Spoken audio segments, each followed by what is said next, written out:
Hello students, good morning all of you. Apex Classes के digital platform पर आप सभी का हार्दिक स्वागत, अभिनंदन। Myself Laxman Singh Rao, your English educator. जैसा कि हम रेनबो में पोइट्री सेक्शन से पोइट्री के अंतर्गत हमने 5वीं पोयम और ये अंतिम पोयम है हमारी थी The Snare by James Stephens, जिसको हमने पढ़ा। उसकी जो भी वर्ड्स मीनिंग वो मैंने आपको बता दिए, एक्सप्लेनेशन हो गया। आज हम क्वेश्चंस जो भी बनेंगे उसके आंसर, जिस टाइप में भी बोर्ड में प्रश्न पूछे जाते हैं और जो बोर्ड में पूछे गए हैं उन प्रश्नों को भी हम लेंगे और पूरे ध्यान से आप देखेंगे इसको। और विश्वास है कि आपको अच्छे तरीके से पोएम समझ में आ गई है, तो प्रश्नों के उत्तर देने में समस्या नहीं होनी चाहिए। तो हम लेने जा रहे हैं 10 नियर के क्वेश्चंस एंड आंसर, यानी जो भी प्रश्न हैं उनके उत्तर। तो ये पार्ट 2 इसलिए हमने लिखा, बाय जेम्स स्टीफन्स, ये इसके पोइट है। और हमने पढ़ा कि ये डबलिन में थे, स्टेनोग्राफर का काम किया, क्यूरेटर भी थे। क्यूरेटर मतलब जो भी एक प्रकार से बॉडीगार्ड होता है, एक प्रकार से संग्रहाध्यक्ष होता है, तो वो कार्य करते हैं। तो वो संग्रहाध्यक्ष थे वहां पर कोर्ट के अंदर। इस प्रकार से ये बातें हमने पढ़ी। बढ़ते हैं हम अपने इस विषय में 10 नियर, जिसमें हमने रैबिट के बारे में पढ़ा कि रैबिट किस प्रकार से फंदे में उसका पैर, उसका जो पंजा है फंस गया है।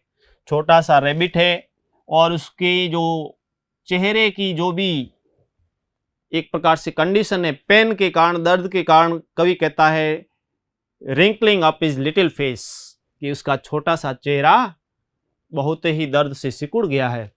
और जो नेट आदि की बात हुई है तो फंदे के रूप में इसमें बताया है।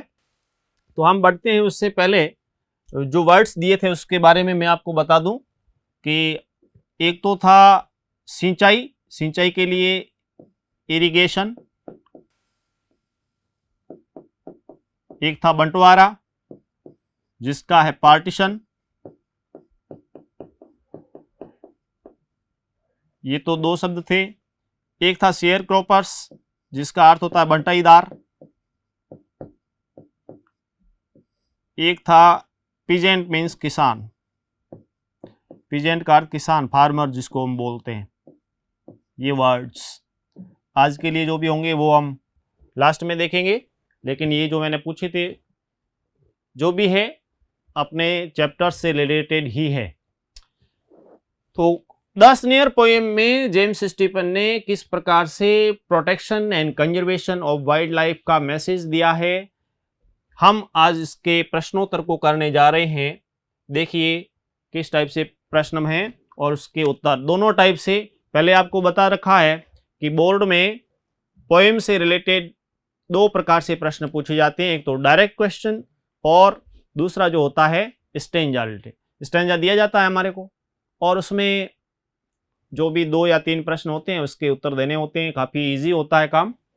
Explain the phrase frighten air. Poem में फ्राइटन एयर, जो डरावना एटमॉस्फेयर है, उसको जो बताया गया है उसके बारे में कि द रैबिट वॉज, या प्रेजेंट में हम लेते the rabbit is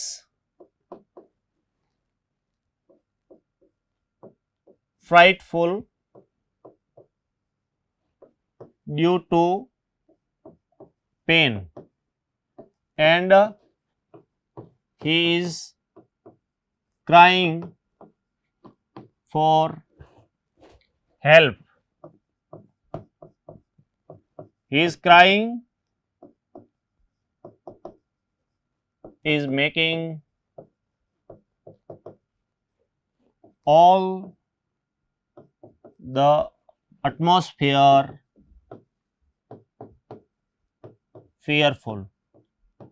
fearful, frightful, यानी फ्राइटन एयर का अर्थ क्या हो गया, जो आसपास का वातावरण है, सराउंडिंग है, एटमॉस्फेयर है, वो कैसा हो गया है, फियरफुल, डरावना हो गया। किस कारण से, उस रैबिट की क्राई से, क्योंकि और वो उसको जो क्राई है उसका कारण है पेन, उसका दर्द। तो जो खरगोश को दर्द हो रहा है उस दर्द के कारण वो चिल्ला रहा है, और चिल्लाने के कारण आसपास का वातावरण फ्राइटफुल हो गया, इसलिए फ्राइटन ईयर यूज किया गया। Why is the poet searching for the rabbit? कवि क्यों ढूंढ रहा है उसको, कवि उसकी तलाश क्यों कर रहा है? तो देखिए, द पोएट, कवि जो है, is searching for the rabbit because, why आया इसलिए हमने बिकॉज लिया, because he wants to help him and set free from the snare। यानी कवि क्यों तलाश कर रहा है? he wants to help him, उसकी हेल्प करना चाहता है, set free from the snare, उस जाल से उसको फ्रीडम प्रदान करना चाहता है, उससे छुटकारा दिलाना चाहता है, इसलिए वो उसकी तलाश कर रहा है। ये इसलिए कहा गया। तो इसलिए कवि ने इस रैबिट की तलाश की है, वो इसको इधर उधर ढूंढ रहा है, वो भटकता भी है, wanders, he wanders here and there in search of rabbit, उस खरगोश की तलाश में। ठीक है, दोनों प्रश्न देखिए।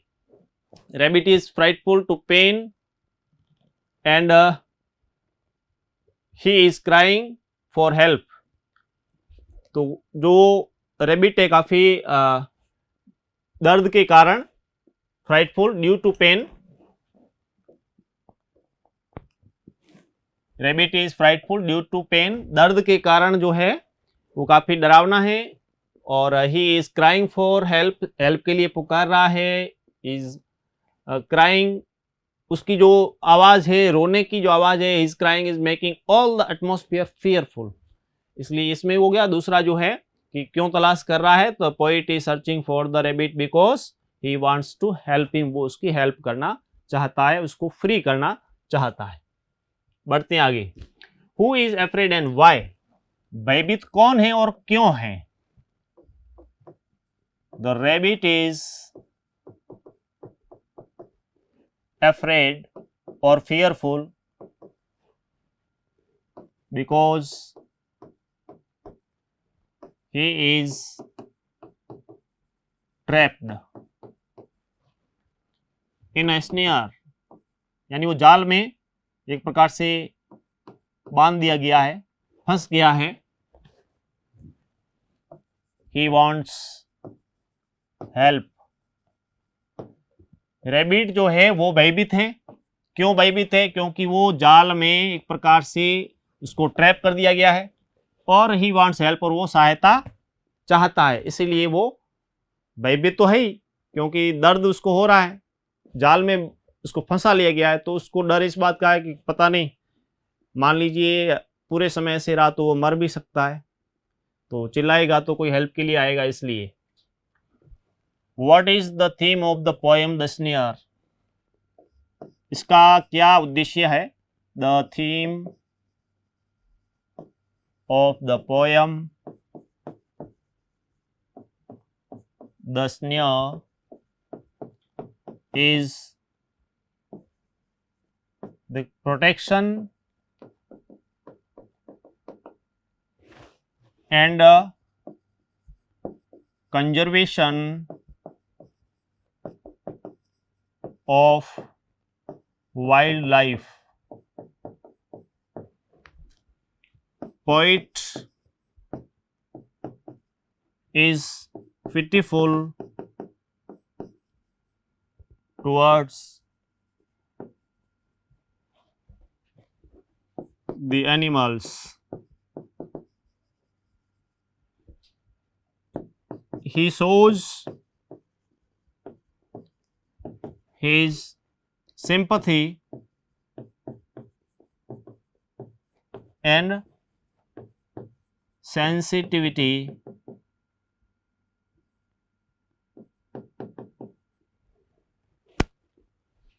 towards the animals। यानी इसका मेन थीम क्या है कि the protection and conservation of wild life.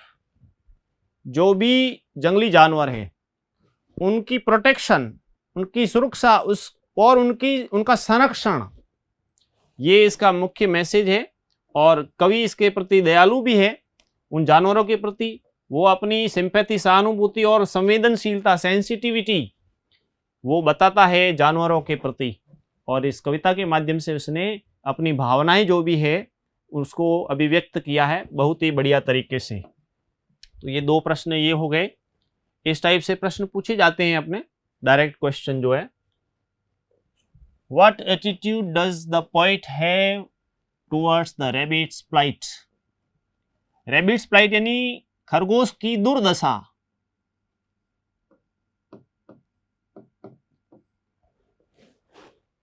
या एटीट्यूड मनोवृत्ति, अभिवृत्ति, मनोवृत्ति जो होती है। देखिए अपोस्ट्रोफ करके एस लगाया, इसको मैंने आपको एक्सप्लेन कर दिया था। जितने भी हमारे पंक्चुएशन मार्क्स थे उसको हमने एक्सप्लेन किया था पोस्टर के अंतर्गत। तो ये अपोस्ट्रोफ लगा यानी काके की, उस रैबिट की दुर्दशा कि कवि की जो रैबिट की दुर्दशा के प्रति क्या मनोवृत्ति है, वो क्या उसमें फीलिंग करता है। The poet has pity and sympathy towards the rabbit. He is restless, वो बेचैन हो गया, restless and wanders here and there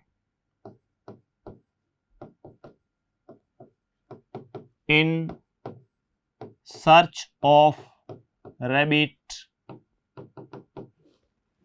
and wants to help him.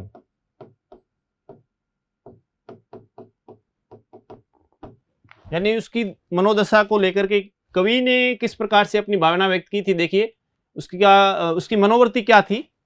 Poet has pity and sympathy towards the rabbit, यानी उस खरगोश के प्रति वो दयालुता, सहानुभूति रखता है और साथ ही साथ वो उसकी हेल्प करना चाहता है। वो बेचैन हो गया, रेस्टलेस हो गया और वो इधर उधर भटकता है, उसकी तलाश करता है। क्यों करता है? उसकी हेल्प करने के लिए। तो मतलब उसकी भावनाएं उससे जुड़ी हुई है।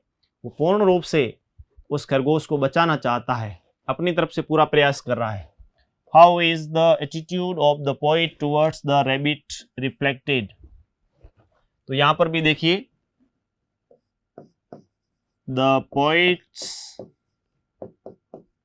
attitude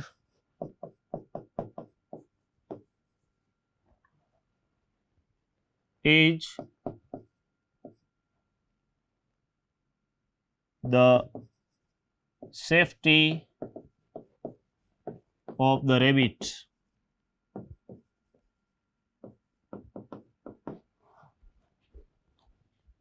When he hears the cries of the rabbit,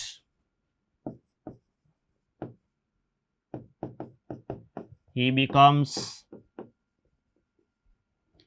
restless, he searches the rabbit everywhere,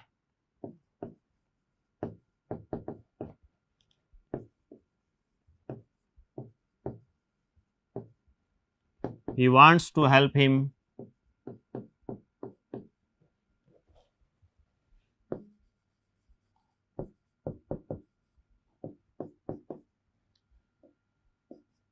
he has emotions towards the rabbit like for human child, like for the human child। जैसे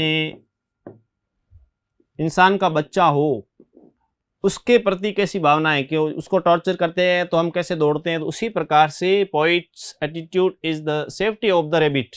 उसकी मनोवृत्ति क्या है, पहले तो उसकी सुरक्षा चाहता है कि उस रेबिट की सुरक्षा हो, और जब भी वो उसकी क्राइज को हियर सुनता है तो क्या करता है, ही बिकम्स रेस्टलेस, बेचैन हो जाता है, उसकी तलाश करता है, he wants to help him, उसकी हेल्प करना चाहता है, उसको फ्री करना चाहता है उस फंदे से। He has emotions towards the rabbit like for the human child, जैसे कि ह्यूमन चाइल्ड होता है उसकी तरह। तो उसने रैबिट को उससे कंपेयर किया एक प्रकार से। वो चाहता है कि रैबिट जो है एक प्रकार से मनुष्य का बच्चा कैसे प्रॉब्लम में है, ठीक उसी प्रकार से उसने खरगोश को माना है और वो जाता है उसकी हेल्प के लिए। ये 2 प्रश्न इसमें भी हुए, टोटल 6 प्रश्न हुए इसमें। तो देखिए किस प्रकार से इसमें हमने इसको पढ़ा। बढ़ते हैं आगे। इसके बाद में जो स्टेंजा रिलेटेड, तो इसमें देखिए स्टेंजा दिया हुआ है और उसमें 3 प्रश्न पूछे, उसका उत्तर देना। Read the following stanza and answer the questions. I hear a sudden cry of pain. There is a rabbit in a snare. Now I hear the cry again, but I cannot tell from where. What does the poet hear again? कवि दोबारा क्या सुनता है? इस poem से देखिए, I hear a sudden cry of pain. There is a rabbit in a snare. Now I hear the cry again. तो देखिए यहाँ पे वो again दोबारा। The poet again hears the cry of pain.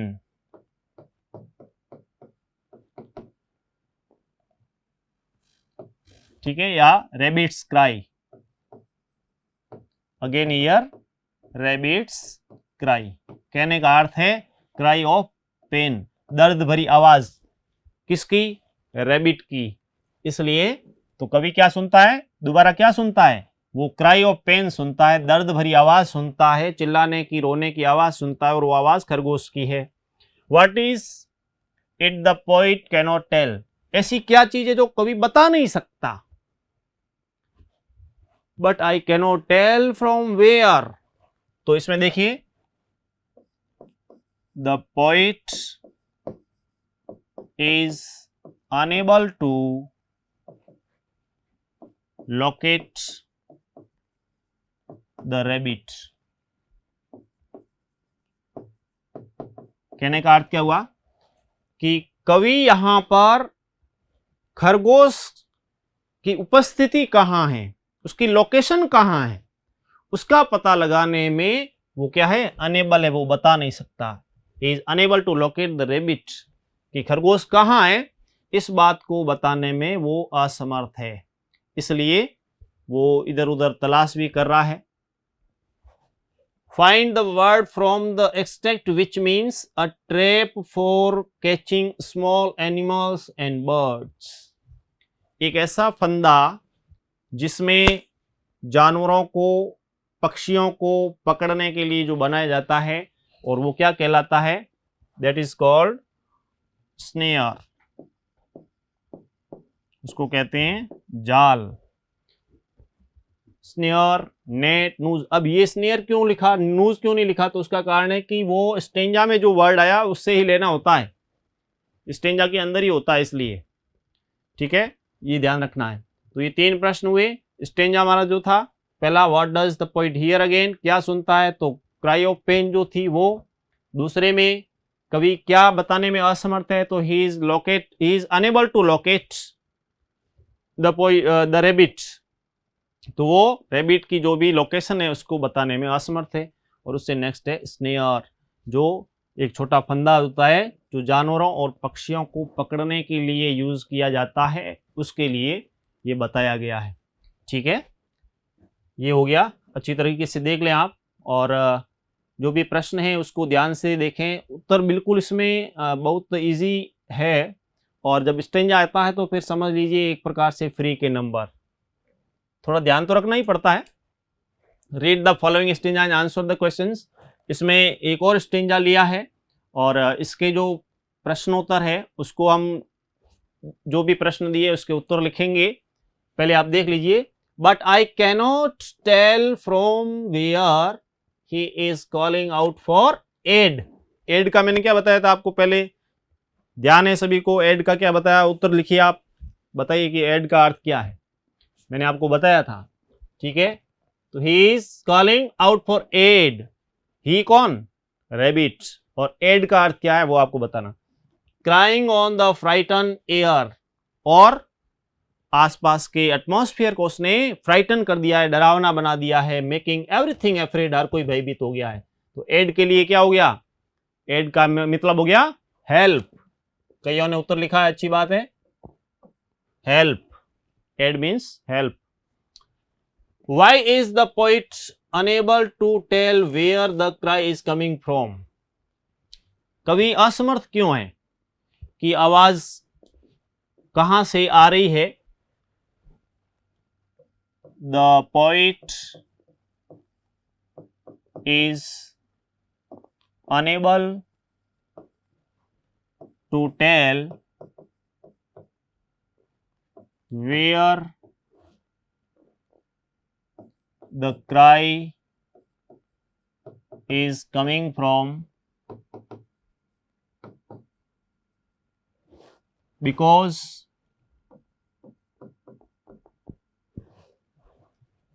he is unable to locate the rabbit। क्योंकि rabbit है कहां उसका, इसीलिए वो ये बताने में असमर्थ है कि क्राई कहां से आ रही है, चिल्लाने की आवाज कहां से आ रही है। तो वो पता लगाने असमर्थ क्यों है, क्योंकि उसको पता नहीं है, he is unable to locate the rabbit. उसको पता नहीं कि रैबिट है कहां, इसलिए, क्योंकि आवाज तो आ रही है लेकिन उसकी फिक्स जो डायरेक्शन है उसका उसको पता नहीं चल रहा है। How is the rabbit's cry affecting the surrounding. आसपास के वातावरण को रैबिट की क्राई किस प्रकार से प्रभावित कर रही है। तो उसमें देखिए, the rabbit's cry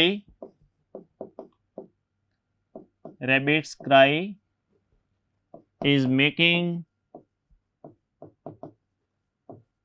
everything afraid।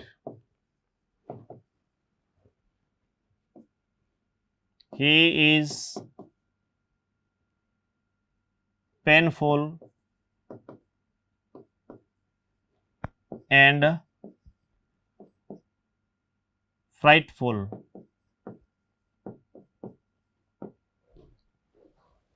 The rabbit in how is the rabbit's cry affecting the surrounding। Surrounding को कैसे अफेक्ट कर रही है, तो the rabbit's cry is making everything afraid। कैसे प्रभावित कर रही है, यानी आसपास के वातावरण, पूरे वातावरण को उसने क्या बना दिया है, बहुत ही डरावना। He is painful and frightful, क्योंकि वो उसको दर्द तो हो ही रहा है हाथ में, उसके पंजे में, और उसका जो चेहरा है वो तो उसने कल्पनाशीलता की है, कवि ने इमेजिन किया है कि फेस जो है वो भी काफ़ी चिंतित हो गया है उसको लेकर के। तो काफ़ी डरावना, काफ़ी भयभीत, दर्दनाक हो गया है। इसलिए आसपास का जो वातावरण है उसकी क्राई से कैसा हो गया है, सब कुछ भयभीत हो गया है। Find word from the extract which means help, जिसको लेकर के मैंने पहले ही बता दिया, हेल्प मीन्स एड। एड यानी हेल्प। हम लिखते हैं कई बार फर्स्ट एड, कहते हैं ना प्राथमिक सहायता, इसलिए तो इसलिए ये हो गया स्टेंजा। और इस स्टेंजा से 3 सवाल पूछे गए, जिसमें पहला जो था किस टाइप की, the poet is unable to tell where the cry is coming from because he is unable to locate the rabbit, उसकी लोकेशन का पता नहीं है इसलिए। और second, the rabbit's cry is making everything afraid, आसपास का पूरा वातावरण, उसकी क्राई, चिल्लाहट से वातावरण भयभीत हो गया, एटमॉस्फेयर जो है, सराउंडिंग है वो काफ़ी भयावन, डरावना हो गया है। थर्ड में हेल्प मीन्स एड, सहायता। इसके लिए हो गया। बढ़ते हैं हम आगे। अगला स्टेंजा जो है, इसमें 3 स्टेंजा लिए हैं हमने, और विश्वास है कि एक स्टेंजा इसमें आपको जो भी हमने ये लिए इसमें बोर्ड में आए हुए भी हैं और आने वाले भी है। इस टाइप से, making everything afraid, wrinkling up his little face. Wrinkling देखिए, इसके लिए आपको बताया था, wrinkling means twisting with pain, as he cries again for aid यानी help and I cannot find the place. कवि कहता है कि मैं उसकी लोकेशन को समझ नहीं पा रहा हूं कहाँ है। ये स्थिति बनी। वाई इज एवरीथिंग अफ्रेड, सब कुछ डरावना भयावह क्यों है? उसका कारण, everything is afraid because the painful cry of the rabbit is making everything afraid.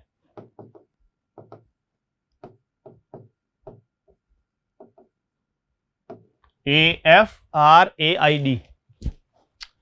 Everything is afraid because the painful cry of the rabbit is making everything afraid. क्योंकि भयभीत क्यों है?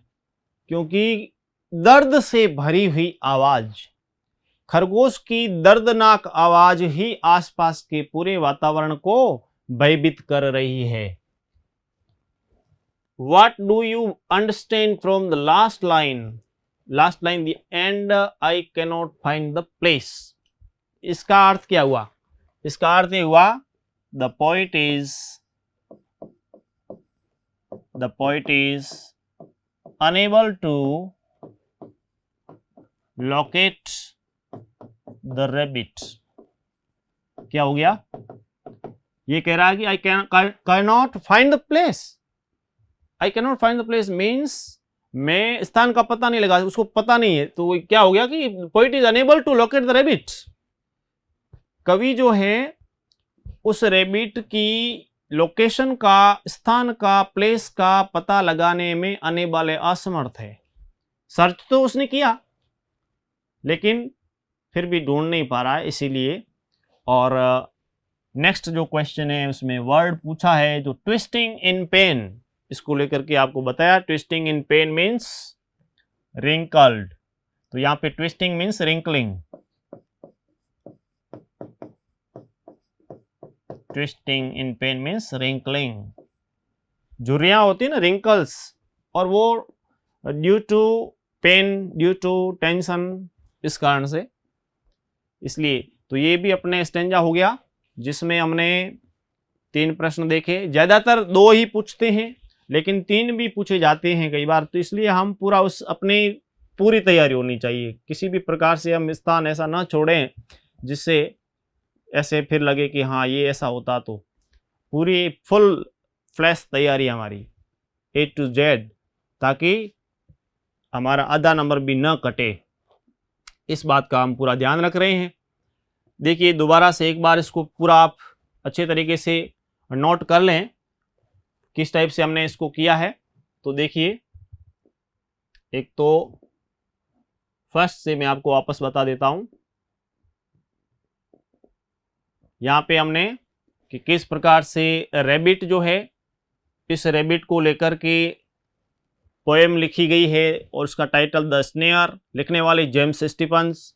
उन्होंने खरगोश जो है उसकी चिल्लाहट सुनी है, ये छोटा सा खरगोश, और वो जो है एक फंदे में, एक प्रकार से स्नेयर में, नूज में, जाल में फंस गया है और उसको लेकर के वो हेल्प करना चाहता है। तो फिर आगे क्या होता है उसको लेकर के हमने पूरी चीज पढ़ी थी। फिर प्रश्नोत्तर में explain the phrase frighten air, rabbit is frightful due to pain and he is crying for help, his cry is making, his cry, his cry, उसकी जो चिल्लाहट है, his cry is making all the atmosphere fearful, उसकी जो cry है वो पूरे वातावरण को क्या कर रही है, बहुत फियरफुल बना रही है। द सेकंड में the poet is searching for the rabbit because he wants to help him, उसकी हेल्प करना चाहता है, इसीलिए उसको वो स्नेयर से, नेट से उसको फ्री करना चाहता है। ये भी हुआ। और नेक्स्ट क्वेश्चन जो था, who is afraid and why, the rabbit is afraid because he is trapped in A snare, he wants help, जाल में फंसा हुआ है, सहायता चाहता है। रैबिट जो है वो भी सहायता चाहता है, वो सहायता चाहता है, जबकि जो पोइट है, the poet wants to help him, और कवि उसकी सहायता करना चाहता है, इस टाइप से।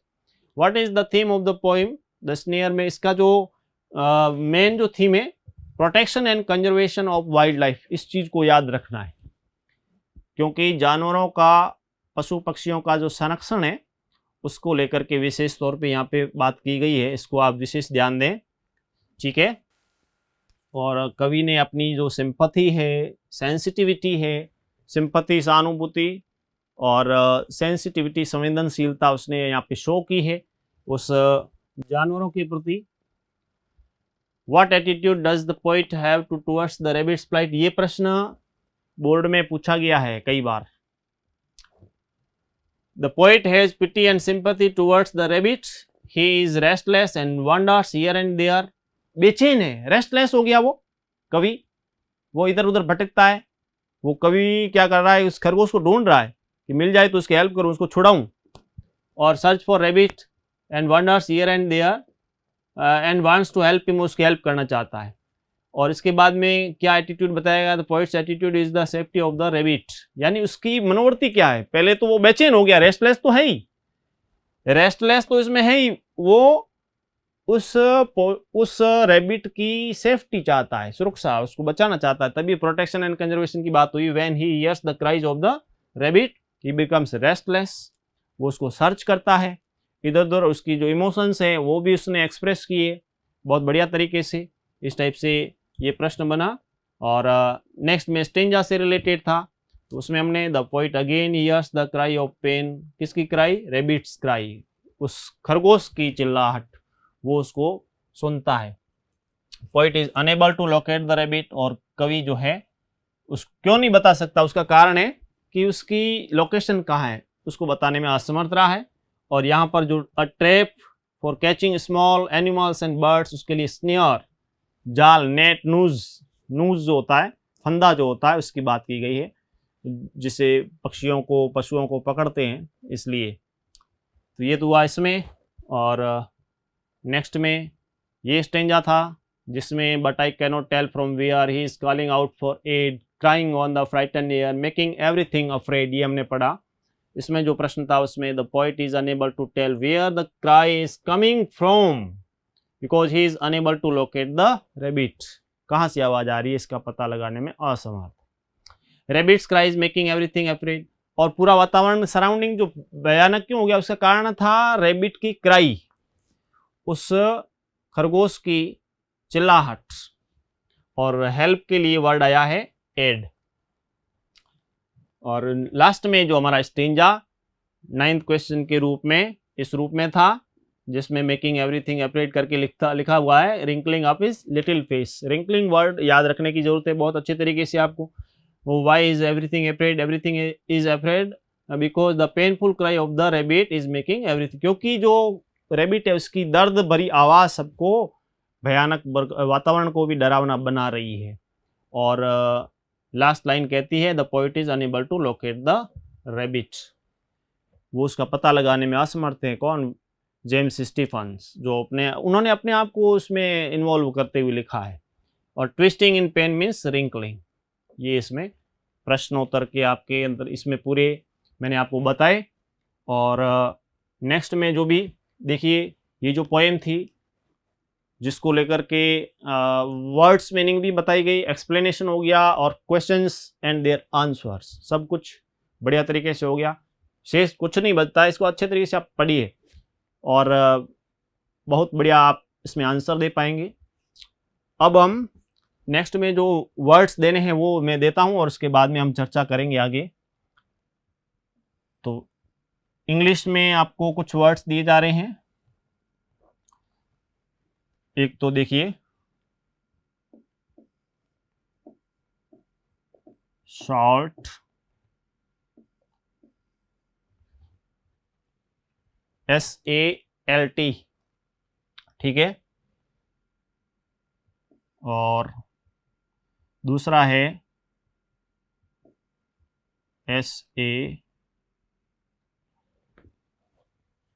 SO लिख देता हूं,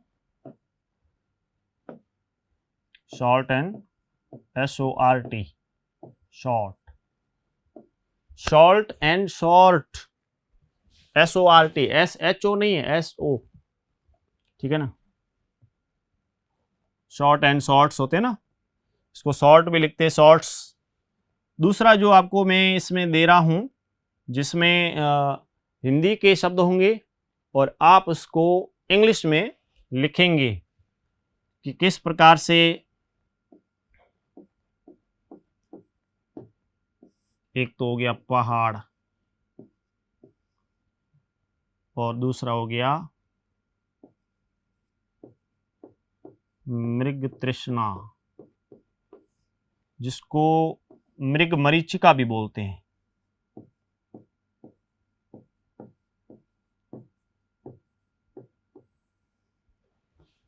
ये दो शब्द है, एक तो पहाड़ है, एक में मृग तृष्णा जिसको मृग मरीचिका भी बोलते हैं। सॉल्ट और शॉर्ट, शॉर्ट्स भी बोला जाता है, इसमें S भी लगाते हैं, ठीक है। आप इसको बताएंगे। ये तो हुआ, इसमें पूरे विश्वास से कि आपको पूर्ण रूप से समझ में आया है। और इसके साथ ही ये हमारी पोएम पूरी हुई। Thank you.